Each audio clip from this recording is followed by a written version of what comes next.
Hello, this is War and Politics channel. My name is Vladislav Novikov. Today we're recording an interview with Yuriy Rashkin, host of YouTube channel Rashkin Reports and local elected officials in the state of Wisconsin. Yuriy, hello. Hello, Vladislav. Thank you for the invitation, and let's get cracking, figuring out what's going on here. Yeah. Trump said he will talk to Putin on Tuesday. He also mentioned that a lot of work has been done over the weekend. What exactly did Trump mean by that, and what are your personal expectations for this call? We know that the guiding star for Donald Trump has been to have good relations with Vladimir Putin. So in this situation, he is working to improve his relationship with Vladimir Putin.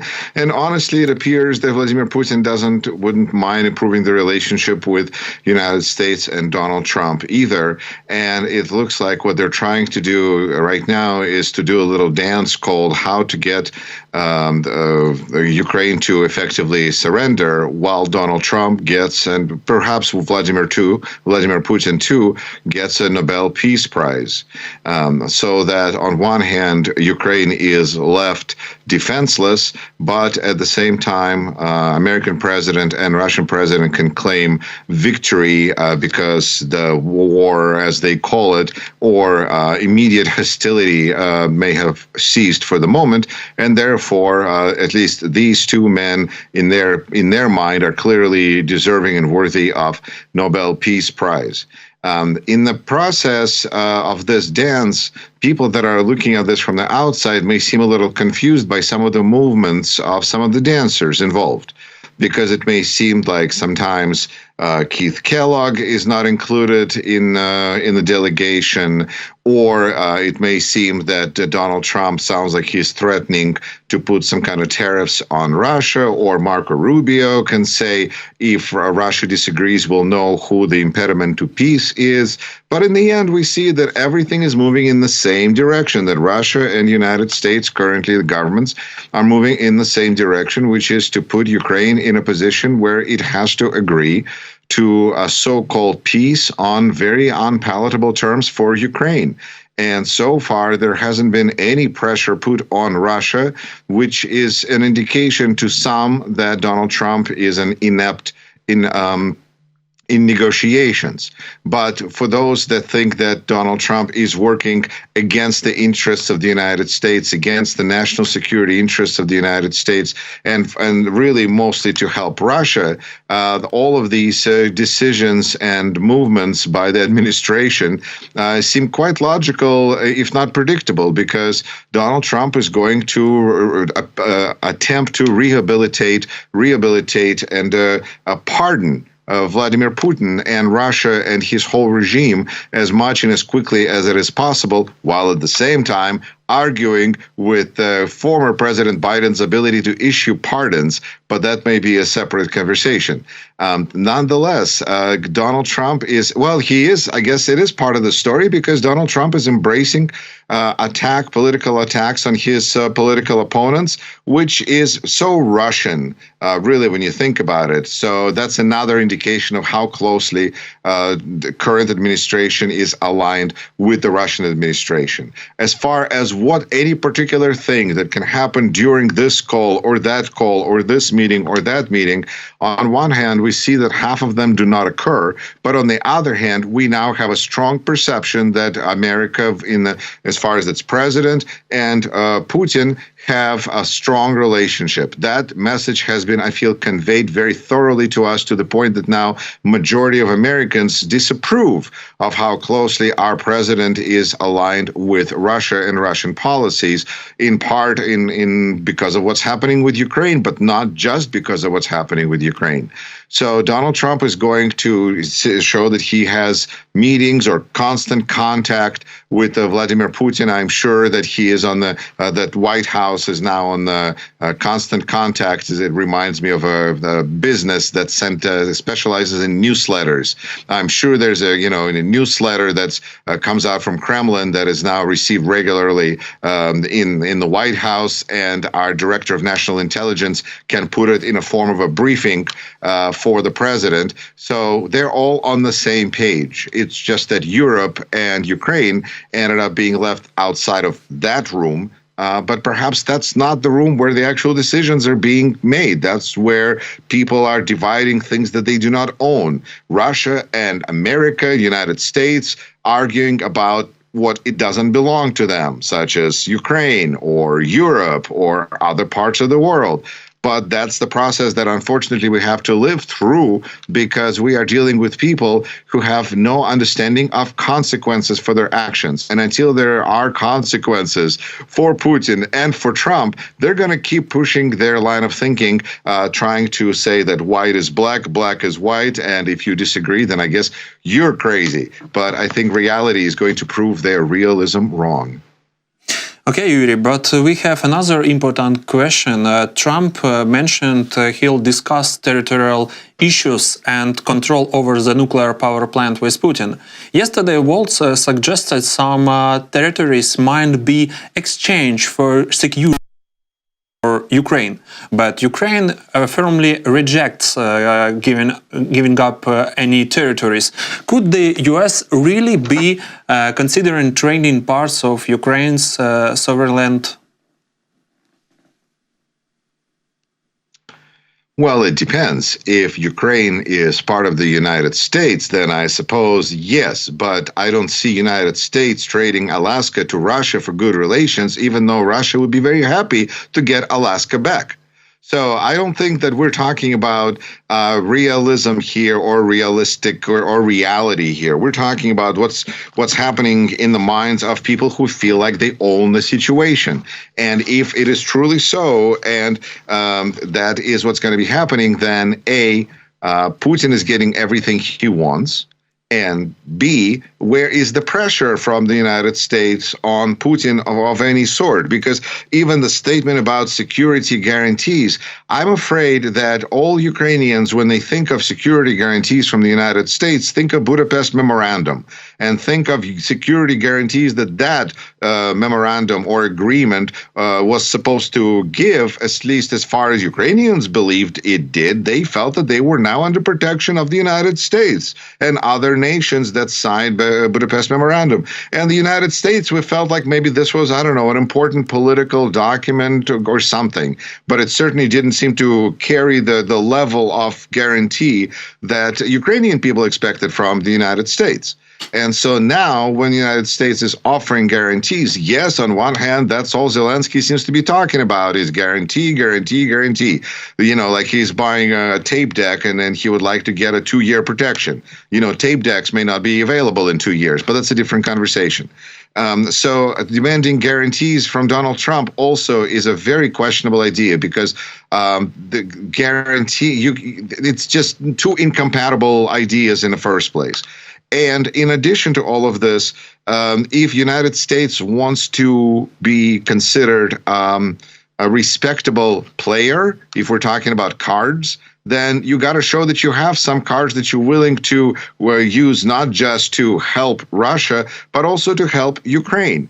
And if United States considers right now that all the help that we're able to provide is to resume help that already Biden administration agreed to provide, yes, Ukraine will say thank you very much, but it doesn't build any trust whatsoever going forward that Trump administration will actually do anything to provide any guarantee of security of Ukraine going forward. And that means that the guarantee is not really worth the paper it's written on. I'm sure it's going to be very nice paper with yellow label. It's going to be great. We'll say Trump all over everything. But then what? Because it's easy for United States to say, you know what, Ukraine, you should give those 4 territories to Russia. And, you know, Ukraine, you should stop trying to build up your armed forces. You should really lay down your weapons. And what kind of an agreement is this? And also say that there should be immediately elections because we don't like your president. We want a new president. It's a really misunderstanding of how things work on a very fundamental level. If I don't give you anything of value, then I have very little influence on you. But if I give you things of value, then I can take things away. I can give you more things in the future. Then things I have to say have some kind of influence and impact on you. And if Trump doesn't understand that he lost the trust with Ukrainians, then it's important for Ukrainians to understand that, to remember that feeling and not, I guess, and not forget it, because I think Ukrainians would really like to have good relationship with the United States. They really, really would. And they would really like to feel like they can rebuild the relationship with any president of the United States. Except that this president of the United States is sending a very clear message that he just doesn't care what happens to Ukraine going forward. And perhaps if it is part of Russian Empire going forward, well, then so the better. As far as the American president is concerned, who is mostly concerned about having good relationship with President of Russia. So security guarantees from this person, I feel like Ukraine is in a tough spot, and it's important to maintain the best possible relationship with the United States, with the understanding that United States government is working very closely with the government of Russia, and government of Russia clearly has nothing good for Ukraine in mind, and therefore neither do other countries that work with it. We don't expect North Korea to be suddenly like, maybe we can pry North Korea away from China or from, no, we don't think that, but yet we think that with Donald Trump we should be able to do that. Well, you know, this is not North Korea. We're America, of course, very different. And if somebody wants to keep trying to pry Donald Trump away from Vladimir Putin, then I feel, on one hand, sure, it's a free country. They can do that. But if they're serious, it seems like it's a waste of time and effort and energy, because really the solution for Ukraine going forward is Europe, is other countries around the world besides Europe that care about protecting their democracy. It's not about the secret to future success of Ukraine does not lie right now in rebuilding its relationship with the United States. It's just that simple. Mm-hmm. Yeah, you're right. And I think this situation isn't just about cards. It's also about democracy and justice. Today, the New York Times reported that the US is leaving the international group investigations Russia's war crimes in Ukraine. This could suggest letting Putin avoid accountability. Could this actually be true? Does it fit with democracy well? Is this the kind of democracy the United States wants for itself and the rest of the world? I think it's important to understand that right now the United States is shifting its value system. It's attempting, at least, to shift its value system. And if that sounds like a lot of work, it is a lot of work. And values often start with universities and higher education, where they're promoted. And those values of free thinking, of critical thinking, of criticizing those in power, no matter who they are, is something that's always been tradition of universities. And we see that there is attack going from this administration towards any freedom, really. Academic freedom is just part of it. So that makes sense that Yale or any other university would lose any sort of funding. Now, because there's a lot of funding being lost for different kind of programs, it's a little disorienting about which causes are being more hated than others. But ultimately, it's the idea that government is doing anything to help people. That is the problem here, is really the idea under assault. Is that government should not be helping people, it should not be helping the weak, it should be captured by those who are strong and used to benefit who are strong to make those who are strong stronger. Because if strength isn't everything, then it's not even clear what anything else matters. Because we're dealing with people who just want power, who want strength, and freedom is a problem. Also, we're dealing with attack on funding all over our government due to DOGE, Department of Government Efficiency, this gang being run by Elon Musk. for which he doesn't even seem to want to take full responsibility, because he probably can understand what kind of a devastating effect these changes are going to have on the United States.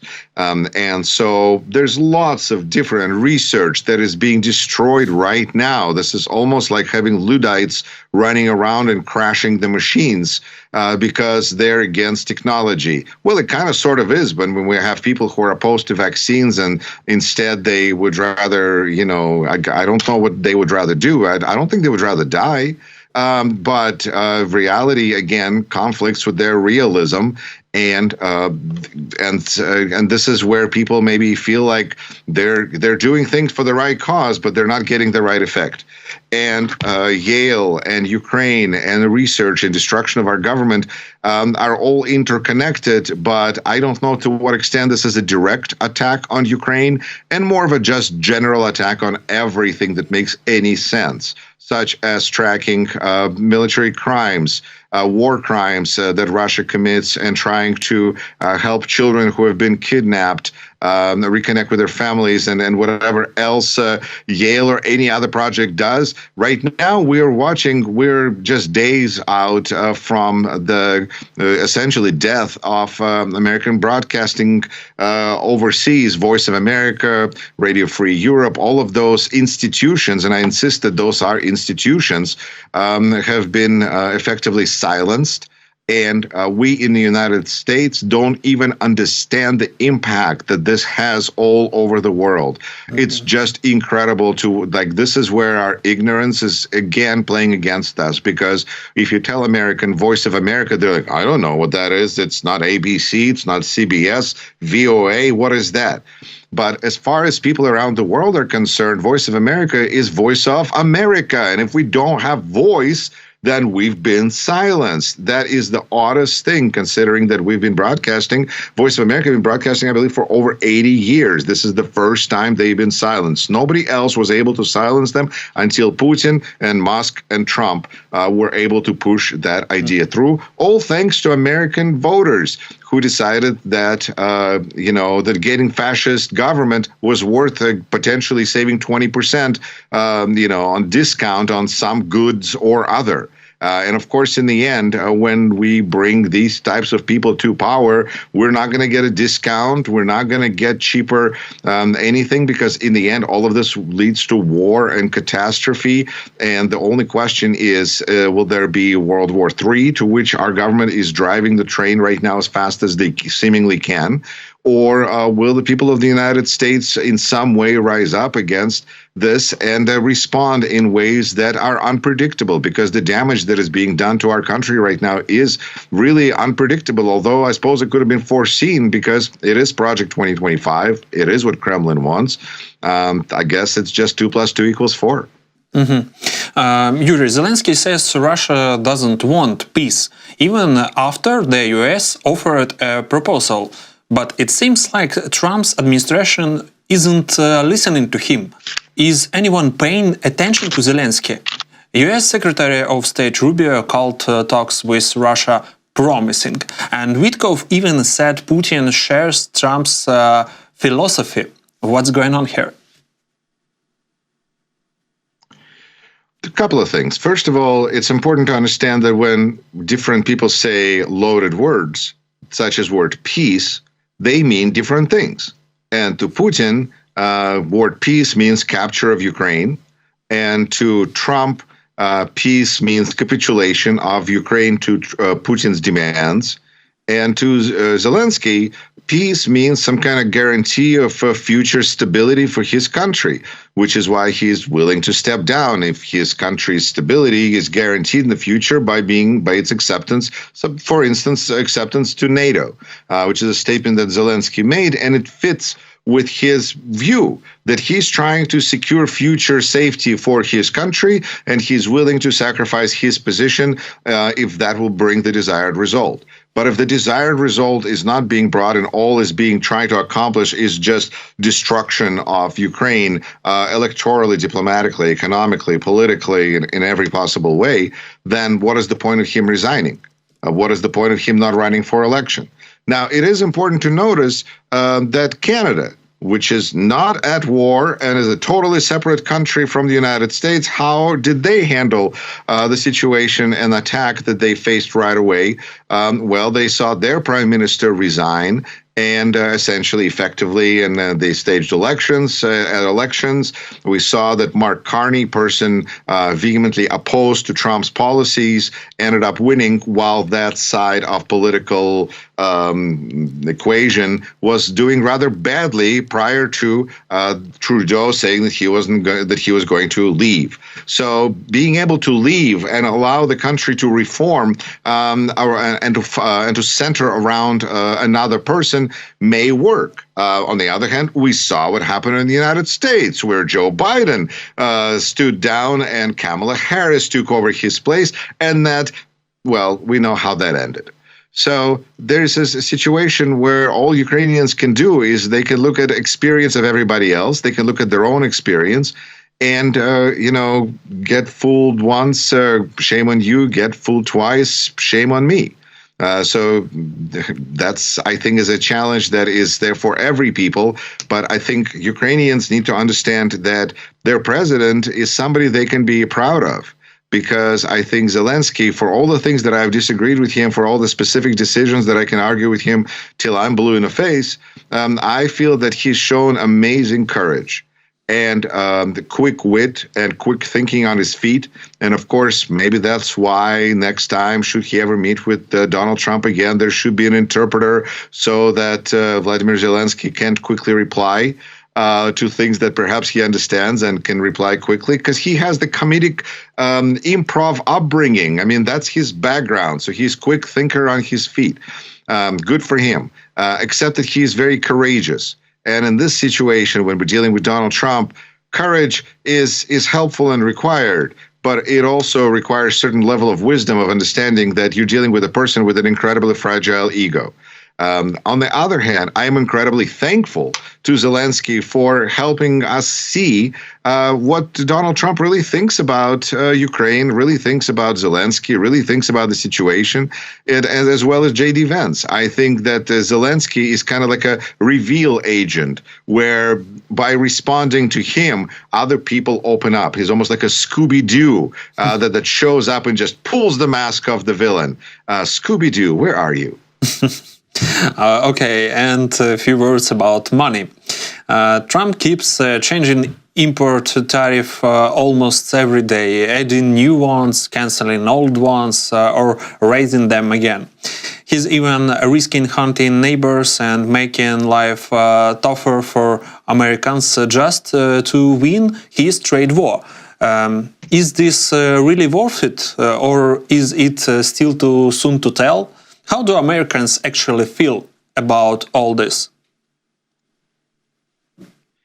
I feel that Americans are kind of freaked out because, on one hand, this Project 2025 was advertised. If you paid any attention in the past election, you heard about Project 2025. But what you heard about it was that there was all this list of horrible things that Republicans supposedly wanted, but they will never be able to get all of those things through. And Donald Trump, who is running for president, vehemently denies that he has anything to do with it, even though it's written by his people. Well, who knows? So on one hand, those who wanted to pay attention knew it. The document is public, all 1,000 pages of it. But who's going to sit there and read 1,000 pages of things that somebody wants to do to reshape the government and our country in totally ways that are going to be unpalatable to overwhelming majority of people in this country? Well, we see what's happening. It turned out that when you have a president who is hell-bent on pushing his agenda and doesn't care about things that other presidents cared about, then he has incredible levers of power and influence. And we saw this just by what's happening with the Republican Party, the Republican faction in House of Representatives, when they formed together into a single whole to vote for a president's wishes, allowing the government to remain functional, but on their terms. Democrats were not prepared for this, and therefore they lost and are now in such situation that Senator Schumer is postponing his book tour because he's supposed to go out this week to talk about his book. What a bad timing, because you know what? Democrats are going to see him and they're going to tell him, they would tell him how unhappy they are with him, because Democrats are showing lack of actual knowing of political strategy, which is just really, really depressing, considering that economically the country is being pushed off a cliff. We see people losing trust in American economy. And that is damaging the economy on the inside and the outside. And this is far above what was advertised during the campaign, because I don't remember anybody speaking about Greenland or Canada in those terms. We were concerned about China. We were discussing whether or not we should have good relationship with Russia, which, by the way, Donald Trump always said that he wants to have good relationship with Vladimir Putin. And what's wrong with that? If you never thought there was anything wrong with that, then you voted for him. Here you go. That's what that looks like when we want to have good relationship with Russia, and there's nothing wrong with it. There is something wrong with it. There's a lot wrong with it. But starting with the fact that Russia wants America to be destroyed.